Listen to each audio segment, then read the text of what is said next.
Good afternoon. The PSOE has announced plans to ban transgender women from competing against biological females in sports as part of proposed amendments to the country's LGBTQ+ laws.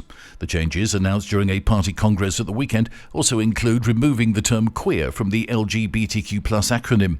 Prime Minister Pedro Sanchez has defended the proposals, which aim to address concerns raised by traditional feminist factions within the party.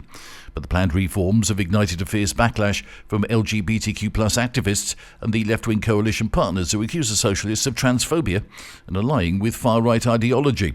At the heart of the controversy is a policy shift that would limit participation in female sports to individuals with a female biological sex, according to a document finalised at the weekend. The move follows criticism from feminist groups who argue that existing legislation has undermined women's rights and compromised fair competition in sport.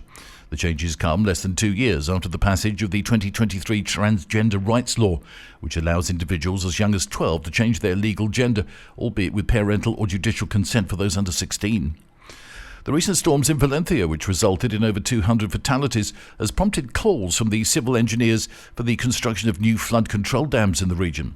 The College of Civil, Canal and Port Engineers held a session yesterday to analyse the tragedy, with the President emphasising the urgent need for a national water management agreement. "We need a state pact on water now, not later," he said. He pointed out that many lives could have been saved and damages reduced if previously planned infrastructure projects and new dams had been completed.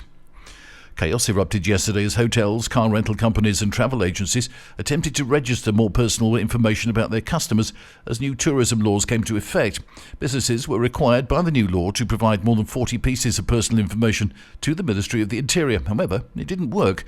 The Vice President of the Costa del Sol Hoteliers Association said the web platform stopped working at 11:59 p.m, just seconds before the new decree came into effect.